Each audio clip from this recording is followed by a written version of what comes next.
welcome to episode 6 of the HIVE Mind Gaming Podcast. My name is Mayhem, and on today's show we're going to be talking about Sony buying a big piece of Epic Games, our favorite game soundtracks, more cereal, believe it or not, and video games being used as medicine. Speaking of cereal, here with me today, well, one of the gentlemen here with me today, the boss, the Captain Crunch Dog, the Sarge himself, KIWI. I am a cereal enthusiast. In fact, I want to just point out, remember last episode, if anybody listened to this podcast last episode, you will remember we talked about Creeper Crunch cereal. I tell you what, I called it. The podcast I listened to that talks about cereal, what did they talk about? Creeper Crunch cereal, and no doubt 3 days after we had released our episode. How much crazy timing is that? That's pretty good, yeah. Yes, but So you're saying that there are conspirators and spies out there? I think so. But we will get into the cereal topic later. And for the next humble host, the one, the only, the inventor of the Catch a Ride Machine Talk Show. Hey. How's everybody doing today? So, what are we going to dive into first, guys? I heard something about Sony buying Epic. What is that about? Yeah, I heard about that. Sony is buying Epic. They did $250 million. That's a good chunk, but how much? What is that? Yeah, how much was it? $250 million. I mean, how much of Epic do they buy Epic? Like, no way. How much of Epic do they get? I'm assuming like what, 40%? Let's see. Sony gets a 1.4% interest in the game development studio and publisher. Man, that's such a overall, low number. Oh my gosh. Man, that's I what wrong? I was saying. No, that's why I say if they didn't buy Epic, that would be crazy. That would be some serious. Okay. They just bought stake in it. Okay. Well, this is an interesting turn here. It gives Epic an overall evaluation. This is Epic Games, a valuation of $17.86 billion. Damn. Wow. Wait, Epic, how much? $17 billion? That's what I got here. I should have cited my quotes, but yeah. For reference, Epic has another notable investor in Tencent, who I believe are responsible for, well, the mobile version. I'm not really familiar with Tencent other than their work with mobile versions, and I kind of like them for that. Yeah, League of Legends is a Tencent investment as well. Well, they must be hammering it. Tencent also, in fact. Yes, they're also the biggest reason why Paragon met its death, which, I do not agree, and I do not enjoy Tencent. Tencent is actually looking at doing cross-platform with a lot of their games, and they are set to be the pioneers in cross-platform. They are a very large company. I am not in the majority with my opinion, but I do not like them. Hey. Well, I understand your stake in it, yeah. But for the cross-play factor and for all the work they're doing with mobile games, which, for all their faults, I think is a really neat prospect, at least. Are another large reason why Fortnite took the direction it took rather than focusing on Save the World. So another reason why I did not like Tencent getting involved with Epic. And boy, did they get involved. $330 million investment in 2012. Oh, wow. Yes. So we have a $250 million investment. It was enough for them to have members on the board. So this is from recently, this year or last year. No, this is very recent. Sony made the $250 million investment in Epic Games. That gives them a 1.4% interest. Yes. Back in 2012, Tencent gave them $330 million. That gave them a 40% stake. Because that was before Fortnite exploded. So Tencent, ooh-wee.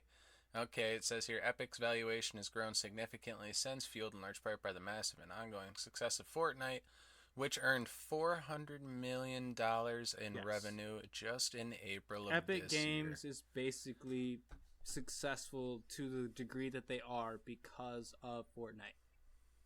Just a money factory at this point. Mm-hmm. It's a cash cow. Holy shit. Just keeps churning out money. A pinata, so to speak.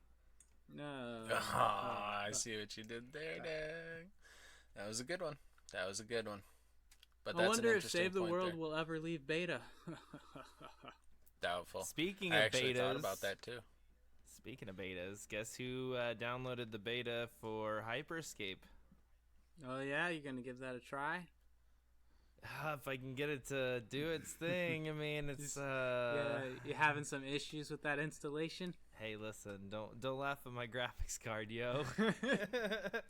Well, that's no slouch graphics card, but from what I heard of this conversation, they have some pretty absurd recommendations, not requirements, but what were Recommended you saying setting, there, they want TalkShow? an i7 processor. Yeah. I mean, Oh. I realize that there are a lot of updates in the i series, but really, recommended settings, not even what would the maximum comparable- settings, not even highest settings, just recommended settings, you require an i7. Right. I mean, it requires an i3 for minimum. I Yeah. mean, I got an i7, so luckily I can run it. I just need to update it. So I've it's got it pulled up here. Video card minimum requirement is NVIDIA GeForce GTX 660, 2 gigabytes. AMD Radeon HD 7870, 2 gigabytes. Or an That's Intel super low. HD 520. But you still have to have an i3 processor or an AMD FX 4130 at 3.8 gigahertz. Now, what about if you bump it up? It's cool that there seems to be a wide range, but what is the recommended setup? Recommended freaking ridiculous. i7 4790 or AMD Ryzen 5 1500X. Yep. Okay, so yeah, you get away with the Ryzen. That's a little bit better. More common, I imagine, because they're cheaper, so most people are going to be getting by with that. Yeah, you gotta have that RX 480 for that graphics card, though. I thought the 480 was on the cheaper Yeah, compared to the 2080 I guess, or whatever I suppose. they have. I mean, it's not quite VR settings, so It's a good range, exactly. Like, you don't need the 2060 or the 20 whatever. I don't know. That's pretty large processor requirement though for recommended settings. Why do you think I'm so off-put about finally building a PC? Yeah, I mean, I don't know. I guess I'll have to compare that to with what current generation is. I can usually upgrade them to some extent. Well, or fully. Mine is a laptop, not so much, but Yeah, I hear you there. I got a Alienware Steam machine that's pretty much made of laptop parts. mm-hmm. But anywho, what else we got on the docket here? Let's see, Kiwi, you mark something here. You want to talk about Mick Gordon, right? Oh yeah. Okay, so this is for all you you music gurus out there. So, has anybody heard anything about the controversy of Mick Gordon, the guy who made Doom and Doom Eternal, the soundtracks? I guess No, I didn't even know his name. Okay, well, Mick Gordon, he is an Australian. Yeah, Austria? Is he from Austria or Australia? He's from Austria. That's a pretty big difference. Yeah, I mean, listen, man. I can't read. I can't spell. You know this. He is Australian. Okay, he's from Australia. Australia. Oh, wow. We even have it in our notes. I'm not even looking at our notes. I should probably pay attention to this. Okay, so yes, he's a music specialist from Australia. He made Doom 2016 and Doom 2019's Doom Eternal soundtrack. Very iconic soundtrack, huge. I mean, the first one was highly acclaimed, and the second one was just the same way, but he didn't get to master the final track. Also nominated for the Wolfenstein 2 soundtrack. Oh, that's right. He did do Wolfenstein 2. That's right. Then was it The New Order? He was nominated. Yeah, he was nominated by New York Game Awards and the DICE Awards for Wolfenstein 2. He didn't win, but he was nominated. So, oh wow. Yeah. Allegedly, Gordon also stated that he doubted he would work with id Software again. So I'm thinking because of this dispute, he will not be working with id Software or Bethesda for that matter. He was not What allowed. happened? He was not allowed to mix and master the final tracks. He was only able to mix and master a small handful of tracks, from what he said. And then they had another sound engineer do it in a quicker time. Had way too much compression. Had a very, very huge dynamic range cut out of this actual music because they wanted it done in a smaller amount of time and didn't give Mick Gordon the right time to really do it. So they just weren't really seeing eye to eye on each other for the dates. This just happened about 3 weeks ago. Yeah, it's about 3 weeks ago. The British rock group Bring Me the Horizon announced that they're going to be working with Mick Gordon on their upcoming release. Yes, I did see that. Parasite Eve. Yeah, Parasite Eve was released 2 days later on the 25th. Now, correct me if I'm wrong. That is connected. The timing is a little strange. You know, that's a lot. Yeah. That's a pretty quick turnaround. Is that why he didn't want to work on those deadlines? I mean, that's a good theory. You think it has any reference to Parasite Eve, the game? Do you remember that for the PlayStation? I think it does because the band, the vocalist, basically openly admits that he loves the Doom soundtrack.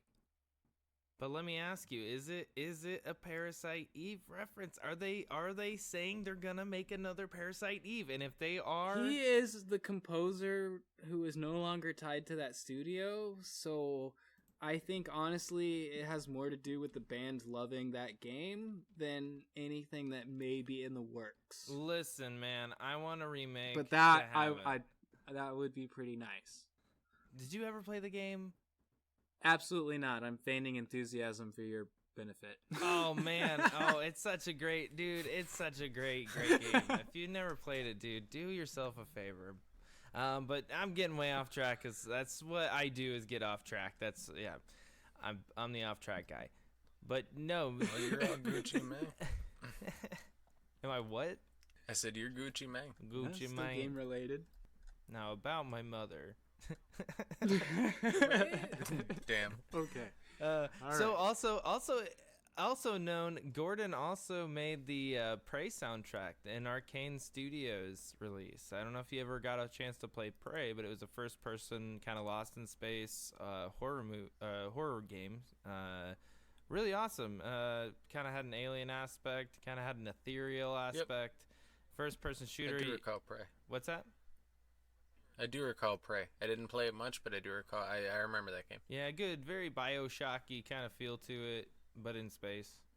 So what is your favorite overall game soundtrack, would you say? Ooh, for me. Speaking Halo of Combat Mick Gordon Evolved. Being, I can't. I'll give a shout out to one of the Halo games because they had Breaking Benjamin on that, didn't they? It was like Halo 3, I think it was. That sounds like a Halo 3 kind of thing. Yeah. Yeah. What about you, Kiwi? Ooh, I mean, it's a tough one, man. There's a lot of good we're just going to soundtracks. completely ignore the skate soundtracks and the Tony Hawk, but yeah. No, I'm getting there. No. I don't think those count as soundtracks because those are songs. That's just collaborations. That's a radio. That's like saying Grand Theft Auto is my favorite soundtrack. I mean, it has its own. Fair. That's no, fair. It's funny because Grand Theft Auto, they had those stations back in there. Because remember Vice City? Remember Vice City Radio, like Vice City Public Radio? Yeah. Oh yeah. VCPR, and it would say the most ridiculous stuff. Like it was. I mean, that was funny. But as far as soundtracks, I don't think it was much of a soundtrack. Now, I think in my mind, one of the best soundtracks in games, and you can definitely fight me on this, but Zelda, the Ocarina of Time, very memorable and iconic. On the 64 or later releases? Absolutely the 64. Okay. I mean, a lot of those songs are really like creepy though.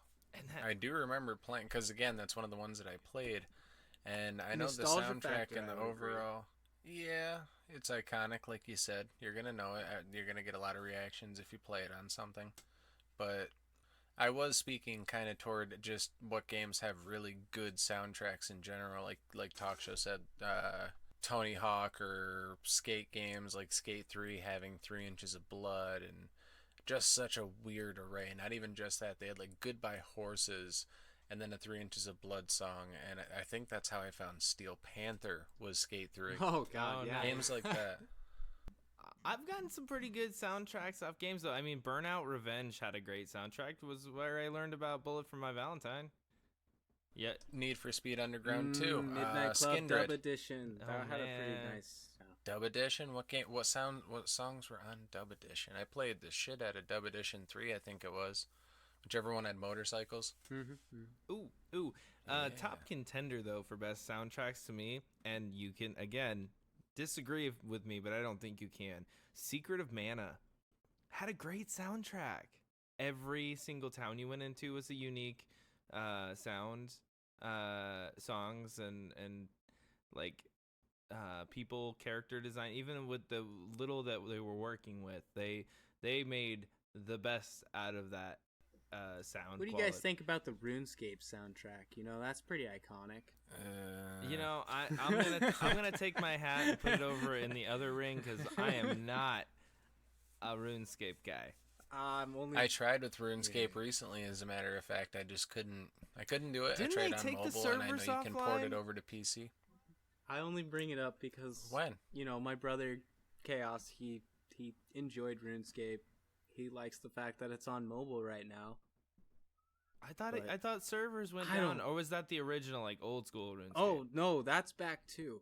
Old school RuneScape is back. In fact, it's even called Old School RuneScape. Yep, that's the one I played. wow. Yeah, hey, you can put it on your phone. It's I mean, if you wanna go back and play it again, you can. Or if you're one of those people who never stopped, you know, it's on your You phone. want to go slap some rocks with me, bro? You can get some trees, get that 99 wood cutting, get that cape. Members only. No. Swag cape. And spend $10 to gain VIP That- access for like that a month. alone shares way too much information about my RuneScape history. Damn. Can we just say that Rocksmith has the best music? I mean, the Well, sound. okay, the if sound... you're talking about ones that are unfair, Doesn't that yeah, depend that's a on little. if you can It's a little play it? unfair. Well, would it be Rocksmith or would it be? Oh my God, I can't think of the Guitar name of Hero. it. Guitar Hero. No, Rock the Band? Jack Black game. The Jack Oh. Black game. Whoa, there's a School Jack of Black Rock? game. School of Rock. No, not School of Rock. God Nope. damn it. School of Jack Cock. Black. It's got all the metal heads and you're. Oh yeah, my this God. sounds like a game I Oh, know. Brutal? Brutal Legend. Yeah, Brutal Brutal Legend. Legend. Wait, what? That game had an unfairly Actually- good soundtrack. Yes, I'll give you that one. That's a really good metal soundtrack. Yeah. Oh yeah. Tons of stuff. And I'm judging this based on what games made me go, oh shit, what is this band? I need to listen to it. Talk show. This might interest you. Borderlands 3 also had Mick Gordon in it. Really? Yeah, that's crazy. He went from Never making really- like never- indie games. Never really thought about Borderlands for their soundtrack, but yeah, actually, I can see it. I can see it because there's a lot of like ambient. you gotta stuff in you the gotta make it background. fit that environment. Yeah. Yeah, and his style is totally up the same alley as Borderlands 3, so that makes sense that he was on there. And you guys definitely went more atmospheric with it, whereas I guess I was originally, in my mind, I was thinking like musical soundtracks, background music or stuff like. But also, I guess this one's kind of a mix, a mash of the two. Assassin's Creed Black Flag. That's one where I'll be honest, I never even played the goddamn game. It just somehow came popping up in my YouTube history, and since then it's like just all the little pirate jigs and You know what? scores from that I'm game. forgetting about one of the most iconic soundtracks of all time. Air Bud. SSX Tricky. Oh, SSX Tricky, yes. Mm. It's tricky to rock a rhyme that is on time. Yeah. I mean, that game and That was that a dope song breakdown. go Thank hand you. in hand. Like, you can't separate that game from that soundtrack. No. Now we're starting to talk into like Tony Hawk's. Nah, we could totally say how. But the 3, weird 4, Tony Hawk titles, like Tony Hawk 4, when they had like Redman and shit in there. Oh, got it was weird. so good though. Why you don't like Redman? Oh yeah. No, fuck yeah, I'm saying good. Oh, okay. For some I was reason, about it to say. burned into my Oh, brain man. playing. Mayhem, I'm surprised there's one on here that you haven't mentioned. Project Cars? Never. That's one driving game I never got into. Really? Okay. Yeah, no. I do like Forza. I like Need for Speed, the older ones. Never played the newer ones. And up until maybe 2014, any of the franchises that came out with a driving game, I'd give it a crack. But they've watered it down. Forza's got the recipe right, in my opinion. You got 2 games. You got one that's arcadey, where you got fucking flashy cars that are doing unrealistic stuff and taking no damage. Then you got one that's simulation. You know? Gotcha, yeah. It's a good balance instead of being like, oh, sometimes it's this, sometimes it's that. No, doesn't work that way. Okay. But anywho, talk show. You were telling me video games as medicine. Yes. What's yes. that about? So the FDA has approved the first prescription video game, and it is to treat ADHD. It is by a company called Endeavor RX, formerly known as Project Evo, if anyone has been following on this at all. It is for children between the ages of 8 and 12 with ADHD. They have actually been working, they have done 7 years of clinical trials on over 600 kids.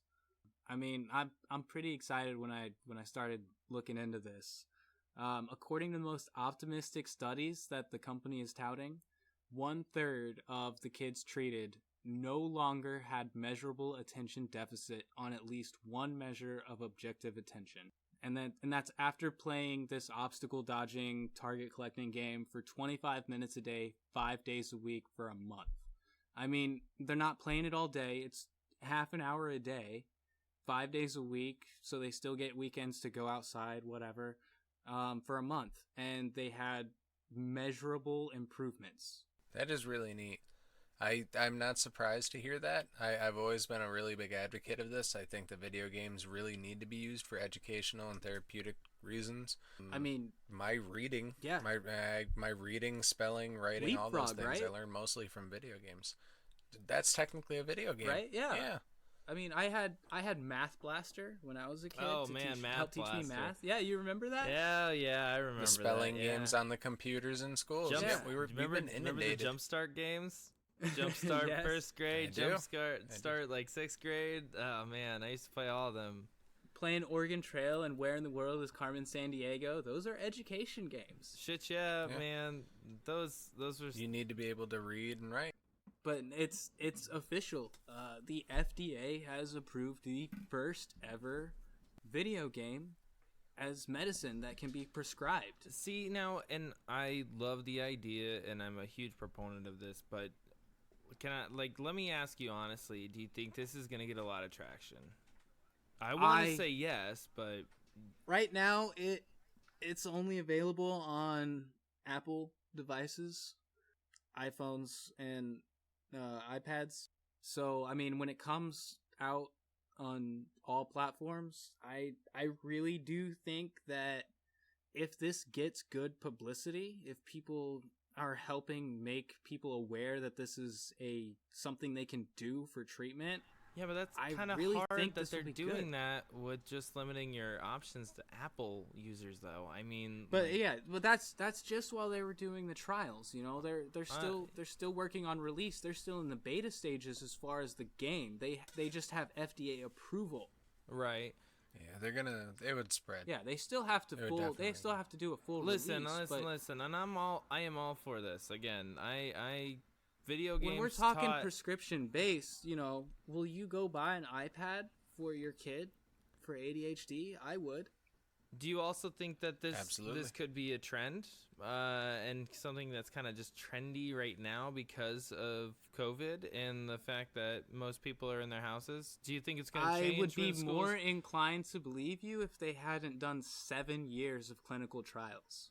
I suppose, and that, I don't have any knowledge on the actual trial itself and how long it was and what the real scope of it. I mean, how many people was this covering? Was it a large scale, a small scale? They've done it's over 600 kids over 7 years, but yeah, that's pretty good. It's with the FDA's approval. I think when they do release, I think with COVID, this may actually be.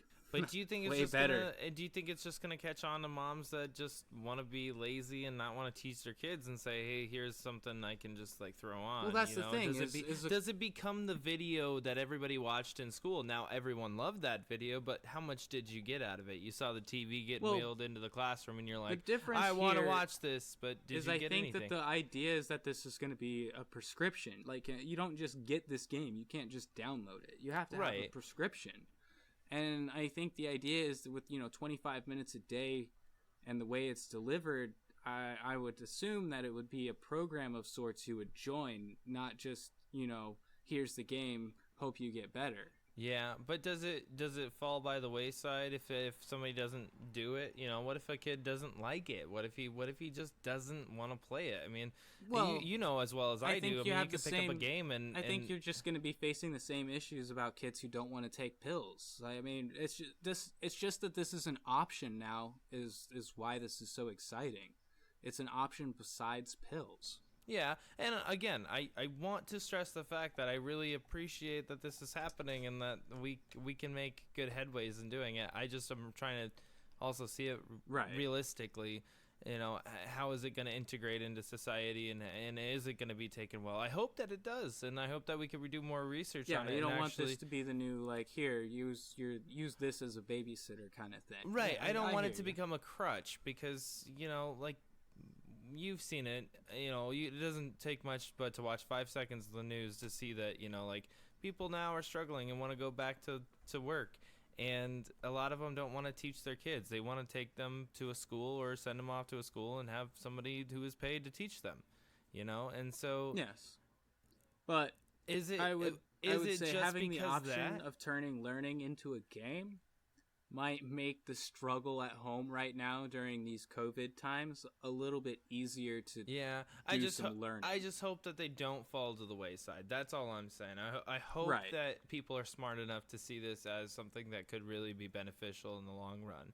I mean, there's development. You need to treat it like you would a prescription drug. You have to use it like it's supposed to be used. Right. And I mean, this goes kind of in a whole different, your other podcast, we can start talking about politics all day, but we're not going to, but I guess my little skirt on the surface about this is we already know how the pharmaceutical companies treat drugs of other sorts, who's to say this won't be abused by another company? Especially with ADHD being one of the most overdiagnosed, ailments out there. Right. I think it's a better way to treat it than, Ritalin. Yeah. Anytime not pump your kid full of pills is great. With ADHD being so overdiagnosed, I would rather somebody have a video game problem than an opiate problem. True. That is a good point. True. That is a good point.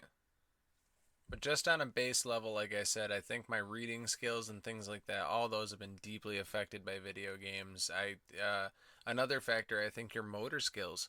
I think that we being on video games at such a young age and computers at such a young age are more apt, more dexterous, whatever word you want to use, than a person with little to no experience using those things. Absolutely. And that's a huge factor. They even use games to train surgeons for hand-eye coordination.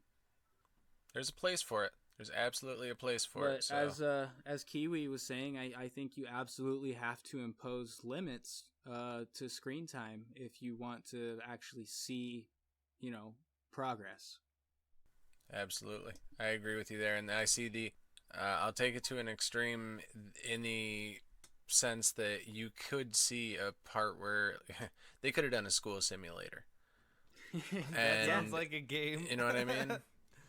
Yeah, they could go ahead and go, okay, we're going to do a full-on school simulator now, and if you fail to, attend it, you fail real-life school. It's like, oh, dear God, you guys are taking this idea too far. There's always an evil. Oh man, I then see you're the gonna point there. now you're gonna start getting into the can people have VR school?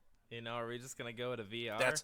I was going to Well, say, you don't want like a alright. Sword Art Online Here's my situation thing where on people that, are like, real oh, you're quickly, forced here now. Is you're under the age of 12, your eyes are still developing. I would absolutely not be okay with VR being strapped to a child's head for 8 hours a day. Yep, there's an age limit on that, or an age requirement, I should say. Nah, I mean, the man, eye strain strap that alone, on. the Strap focus it onto point- their faces. Nah, just strap it on their faces, man. Put that thing right on there. I love games. Strap but that thing on. There's so much there about development in children when it comes to VR and eye strain. Very hesitant on that front. Also, I'm not condoning the fact that I want to strap a VR to an 11-year-old. Yes, you face. are. Don't try and make No. yourself look better. It's okay. Some people are just monsters. It doesn't make you a bad person in other aspects of life. No. Damn. Burnt. All right, well, we got some new games on the coming up. Oh, I'm sorry. Do we have some new games coming up? It's second week of July 2020. I don't know. I haven't looked at new games, to be honest. What do you got? What have you seen?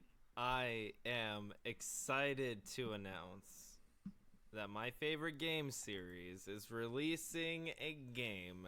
And can you guess what that is? Oh, Hello what Kitty is it, Island Adventure? I love Hello Kitty Island Adventure. Also, its sequel, its predecessor was I'm just kidding. I have no idea. No, Half-Life. What? Half-Life. There's What, actually new an update on the Half-Life front. What year is this? Okay, so right now we are You said a new one. 2020. So you're lying. No. Half-Life 3. The success. No. Wait a minute. I don't Is know the if it's world gonna be ending? I don't know if it's gonna be Half-Life 3. Now, this could be hearsay, just like Is this it a was the last remaster? time. Oh my god, it's a remaster. No, it's but gonna be the world's greatest troll. Oh my god, that would be the greatest thing. Had said in a leaked interview that they're not afraid of Half-Life anymore, and that Oh, that's good. going I from the success of Half-Life Alyx and how it became the new big thing, they are now looking at doing something even bigger and pretty exciting, as one programmer from Valve had mentioned. Said that a very small team at Valve has started working on a quote-unquote top secret project, which... Oh my gosh, Half-Life 2 is getting new DLC. Oh, sorry, I couldn't help it. But I see it being hopeful. I'm if for some hope reason you're right. I hope you're really right. am. This is a game I have been waiting for a very, very long time. And Half-Life Alyx, I haven't gotten to play it myself. I have a VR and I need to figure out how to get it on there, but I can only assume it's great. I've seen gameplay of it. It looks fantastic, great. It totally captures the Half-Life spirit. And if they can do that in another game, I think they would have a huge hit, especially with the capabilities of video games now and what they can finally achieve what they wanted to achieve in the first place with the Half-Life game series. The visuals will be there, the aesthetic will be there. I mean, the gameplay itself and the story writing is, assuming they use some of the same people, they could be really looking at a big knockout of the park. Well, did you hear? I found a quote here while you were starting to talk about it, because I've heard of Alyx. I didn't know much about that. I didn't know how new it was. It says that, maybe not how new it was, but at least the article here that's, talking about something. It says Geoff Keighley, the final hours of Half-Life Alyx released this week on Steam, and it reveals, Valve's failed attempt to make Half-Life 3. So that really, they're being very specific there. Like, yeah, it was a canceled project, and one of the things that got laid by the side. Canceled with how long it's been. Yeah. Well, it says Half-Life 3 is in development 2013-2014, procedurally generated, replayable game that fused Left 4 Dead-inspired gameplay with scripted story moments. It was canceled because it was built on the unfinished Source 2 engine. I would like to take this opportunity to point to Duke Nukem. What happened there? Same thing? Yeah, I mean, just canceled over the years. New engines, changing over to keep up with the, new generation as it's coming out. They basically scrapped 3 times over before they finally released. Right. Well, apparently Valve, the title of this article that I found here is Valve canceled a lot of games over the last 10 years, including Half-Life 3 and Left 4 Dead 3. Oh, damn.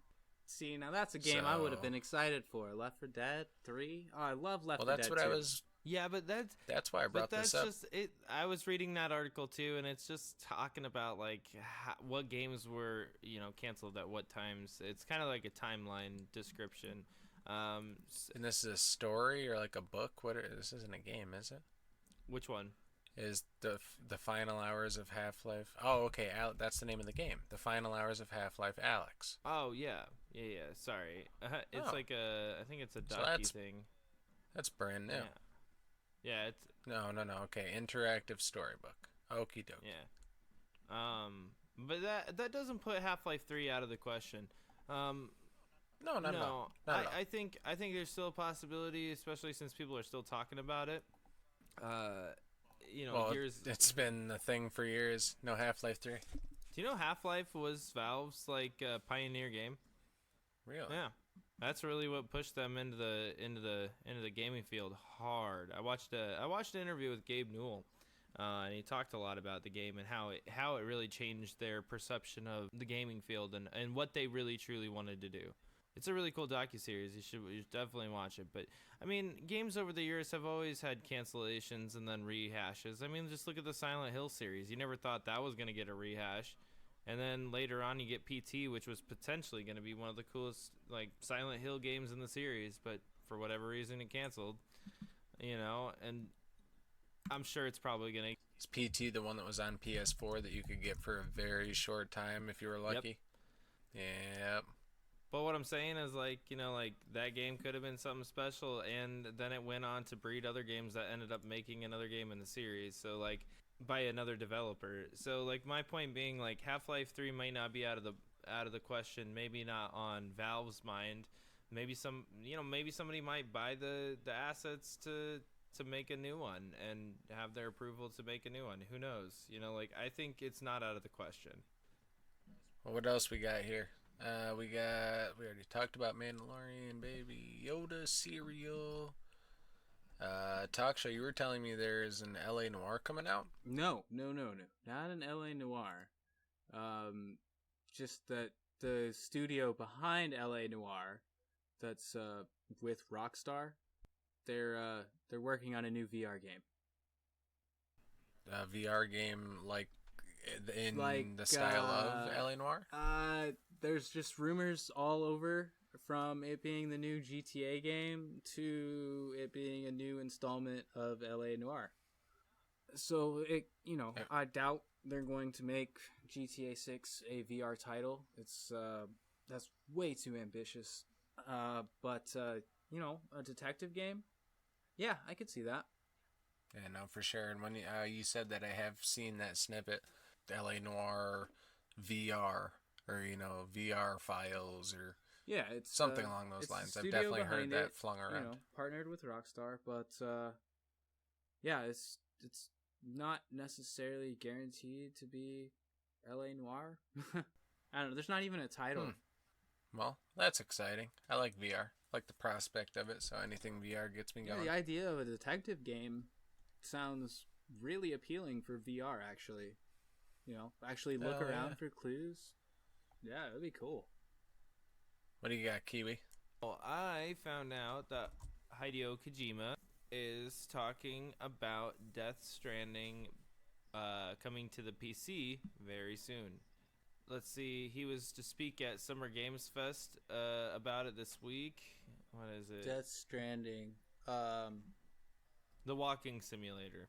Was this... It was the game that was. I know what you're talking PT about. Norman yeah. Reedus. He's the star with the baby in the bottle. Yeah. Yep. You know, that was the game that came after was PT. this an exclusive title, or did this come out on all platforms? Oh, this. No, PS4. Yeah, I thought that's what it was. So this is just another PlayStation exclusive that's showing up on PC. Is that what you're saying? Going to PC. Yes, sir. Yep. I think this trend is here to stay. They got him. They got him. I think instead of getting a PlayStation 5, I'm just gonna update my gaming PC. That's where I'm close, man. I can wait for the Xbox. I can wait a couple years for a game. I don't need to update my Xbox because they can just stream it to the Xbox. Dude, and so if I really want to play a fucking Xbox game. You can play Xbox games on your computer now, too. Like, you literally can log into Xbox. Stream it right there, yeah. Dude, I have Game Pass for the Xbox on my PC. I can get every game on Game Pass. I can get it right to my computer. Same ones on my Xbox. Play anywhere, I can have my friends on my Xbox. I can have a group party chat in my computer. Like, they can't do that with, like, PlayStation. Not that I'm aware of. Well, it's a good... I'm really considering it in short because, again, you don't have to update the Xbox because they're going to be doing streaming. This makes so much really sense now. That's computer. why Sony's investing in Epic Games. Yep. And that was my tie-in. I was like, man, I should have mentioned this earlier, but it's okay. That's where I had in my tabs. Yeah, well, that kind of feeds into the next thing you were talking about, or the next thing we have here. Do you think that has anything to do with the $70 video game? Well, that was by 2K. They're the ones who just. Oh no. Yeah. 2K is the one who started that. Yeah, 2K Sports always announced a that they're going like to raise the price of NBA 2K21 by $10, bringing it up to $69.99 for next generation video game consoles. So 2K is already breaking the rule or the little sit down they all had about not doing that. Yeah. So basically, this means every game coming out after 2K21 is going to be set at that new price point. And they're going to argue that they need it for the graphics. So, fuck 2K, right? Fuck them all if they follow 2K. Yeah. But yeah, fuck 2K. Yeah, fuck 2K. That's a short conversation right there. I think I remember reading something that said that Microsoft and Valve executives, if you will, I'm not going to pretend like I remember who it was, but... They all had to sit down talking. Wait. You don't. Gabe Newell. He is one of the biggest ones at Valve. He is Valve. Well, our Lord and Savior. Let me pull our this Lord up and here. Savior, Gabe Newell. Let us all pray to him while we eat Snickers. Well, it was certainly not Xbox that was talking about not raising the price. No. $70 video game. Xbox is already onto it. It's about subscription based. That's where their model's going. Yeah, I mean, look at Game Pass. Like, yeah, their success of Game Pass is basically going to prove that. I think they're sending. I don't know what they got on the 2K PlayStation is Store. Basically, this is their last stand. They don't like the idea of games going out cheaper or free. I mean, think about it. Apex, free. Hyperscape, free. Fortnite, free. Call of Duty Warzone, free. What do they all have? Microtransactions. How is a sports game going to compete with that when they have to come out with yearly releases? Their only option, short of doing microtransactions, which make no sense if you have to put out a new title next year, is to up their price. It's a dying genre if they can't figure out to do a season pass. Yeah, which is really where they're at. You need to figure out a season pass. Get your $10 a fucking, every 2 months at everyone. Every year you just, you pay $15, get the new patch that has the new players.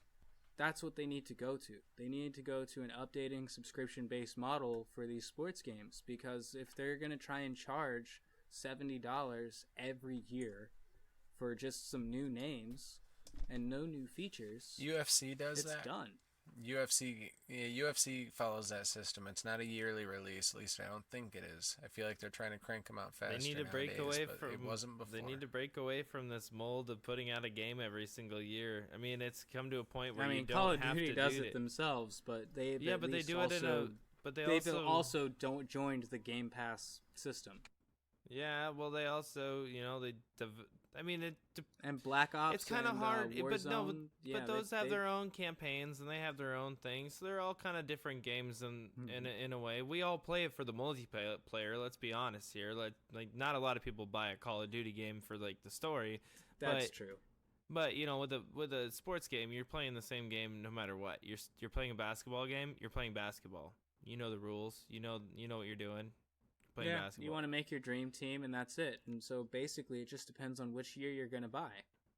Yeah, and I see the want for it because the players change. But I mean, can't you do that by releasing one game and updating it and having patches? Yeah, that's what I'm saying. GTA 5 has been out for how many years now? And they're still making money. Like it still sells at $60. Like right. That's what I'm saying. Like if you keep a game in itself how it is, like who cares about the 2K 16, 17, 18, 19, 20, 21? Yeah. Who gives a shit about that? Take that away. Like just release a game. Yeah. $70 video games. I think I'm going to have to start shopping sales if that's the future.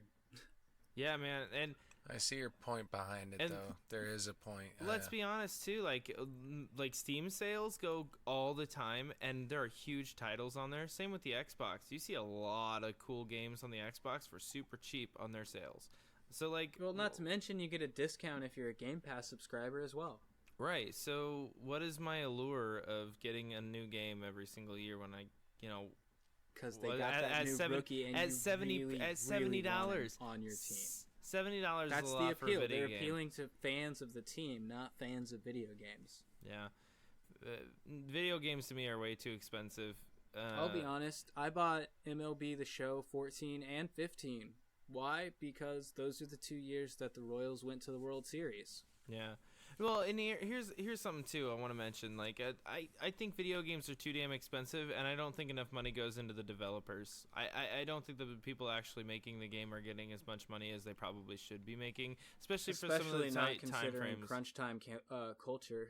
Oh, absolutely. That's exactly what my next topic was going to be about. Is like they always work under these tight time frames. I had a friend of mine who worked in a gaming company. It was a very small gaming company, and it was a very small thing that he was doing. As far as what his job was, but time crunches all the time. It was just go. How much can we fit into this, and when can we release it the soonest? Yeah, once you cash that check, that clock starts. Well, right, and that's what I'm saying. Like, it's just dumb. It's dumb to me why they get more expensive. Yet you see them getting tighter and tighter crunches. I don't know. I see it the same way like with teachers. Man, I don't think teachers make enough money. Well, yeah. They have a very important job. Same with developers it's for video games. It's probably a similar structure, to be honest. Yeah, I wouldn't be surprised. Well, if they do raise them to 70, I would hope that they would not. I guess I would say I'd hope they'd be more transparent. Well, why would they? We'll give you a $70 game. You're just gonna continue to drive sales down during releases, and you're gonna see more people buying it when it's on sale. And who's gonna fucking buy a game? Like, you're gonna make less money in the long run as a gaming company. So you're gonna have somebody pay $60 right now for a video game, or $70 right now for a video game that they can get in 5 months for $15. When they could just sell it at $40 or $50 and make that money right away, instead of losing the money. Or what Modern Warfare is doing right now. Having their most popular mode be free to play and try to lure people into buying their $60, $70 game. You know what you do? You do what Call of Duty did. You make one of the most popular online games available for everybody. You make that available, and then you give people the option of buying the game itself and to be able to utilize the other assets in the game that you want. But that's like a free demo that you get to play as much as you want all the time. And if you want the multiplayer, you just got a deal of a lifetime. And That's maybe one of those people, chances are they're going to go and buy the full game after that release, especially after getting that entire download. They downloaded 90K or 90 As much as I hate to say this right now, you're giving credit to Call of Duty when the credit should go to Fortnite for discovering that model. You are right. That is a bite off the Fortnite model. I'm not gonna discredit Fortnite or games and like I that. hate to say that free because to play. of my feelings of Tencent and Epic right now, but they did discover that very lucrative model. Oh, absolutely. I Yeah. mean, they made a free game for the player base, free, and then Well, half the people who play Fortnite don't even realize that if you get Save the World, you can get so many V-Bucks for free in the Save the World mode that you would never have to pay money for a season pass again. But nobody plays Save the World, so how would they know? Aha, listen in, get Save the World. And I bet they've dropped Feel like it too. Oh, which I'm is sure. another I haven't unfortunate played in a part. long enough time. I'm sure those V-Bucks are gone. But at one point, V-Bucks were available pretty easily in the Save the World mode. Yeah, if they had anything to do with it, that shit's gone. Yeah, I got all my Founder stuff. Never playing that Nice. game again. Founder Edition. Damn. That's how you did, Epic. Good job. Look, I mean, if they will show me that they're going to dedicate more time and resources to Save the World, the game that I invested in, I will give it another look. So far, they're just shitting on my investment, so I'm going to shit on them. There you go. I follow you there.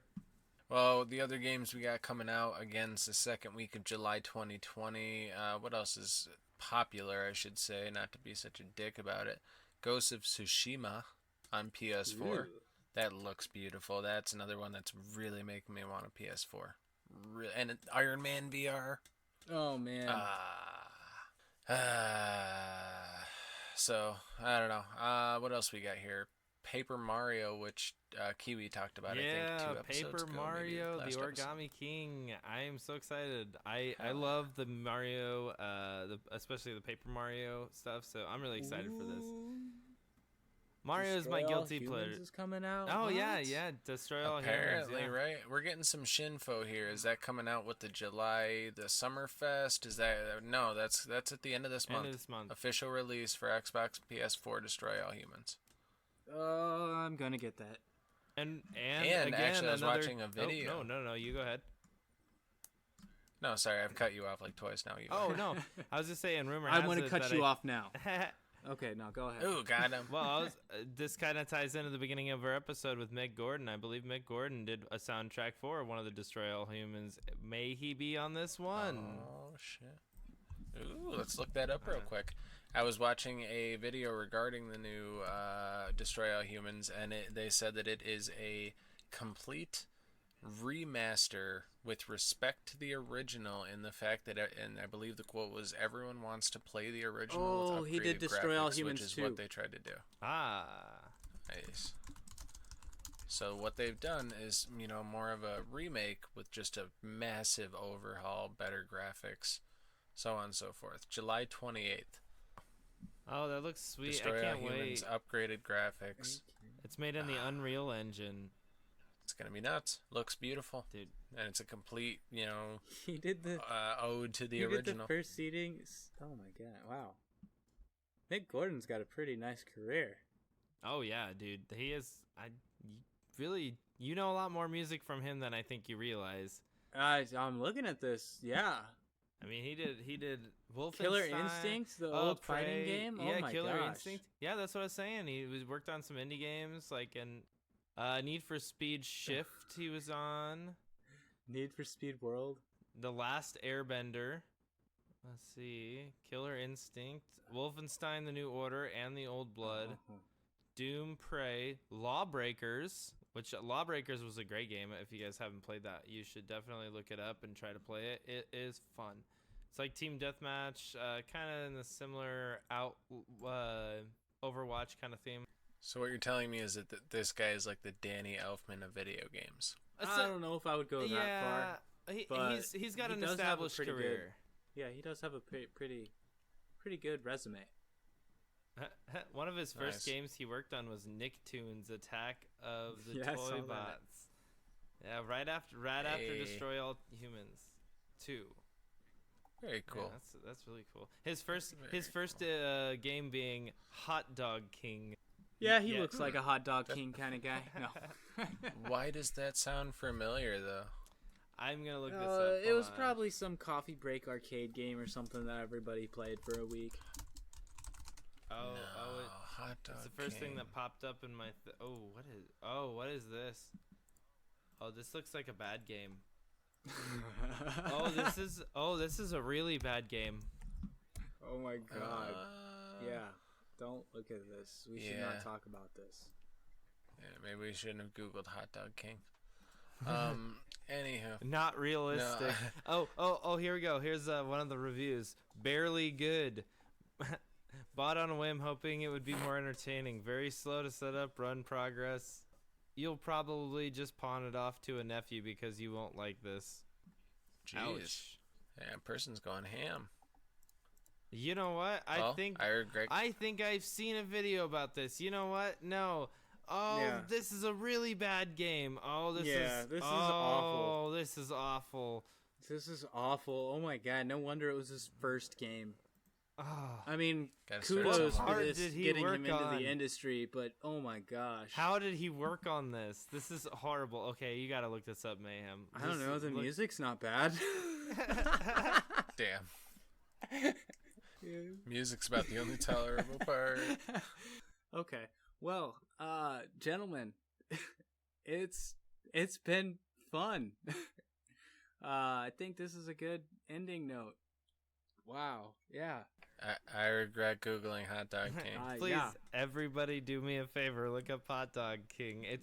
Any of our listeners, do me a favor. Don't bother looking this up. I would say check out all of the wonderful work from Mick Gordon except this. Yeah. At this point. Yeah. Mick Gordon, if you ever end up listening to this, I don't know, maybe like hide that one unless you would like to tell us why you're proud Pay of to it. get that one taken Like, down. I get Pay. it. If that's what got you in, but like, not because you did a bad job, Ugh, but that because did the not age developers did a good. They didn't do a good job. Developers did a poor job. It wasn't your fault. We get it. all right. I'm gonna run antivirus on my computer. Okay. Well, gentlemen, I think we have gone on long enough for this episode. Absolutely. So Indeed, Arena. it has been a pleasure talking to you again, as always. To our listeners, I hope you are doing stupendous as always, and let us know if there's anything you like or don't like, anything you want us to cover, anything you want us to not talk about ever again. Let us know. I'm TalkShow, and with me is Kiwi and Mayhem. Thanks, guys, again for having me on. I appreciate it. Much love. Thank you guys for tuning in. Can't wait to see what the next episode has in store. And remember, from my house to your house, it's scooters. Catch a ride. Well, again, guys, thank you very much for listening to us on the HIVE Mind Gaming Podcast. Feel free to email us at hivegamingxbl@gmail.com. You can reach out to us, send us a comment, like the video, subscribe on whatever you're listening to. We would appreciate it. We should be on Spotify or wherever you're listening to us. We appreciate you.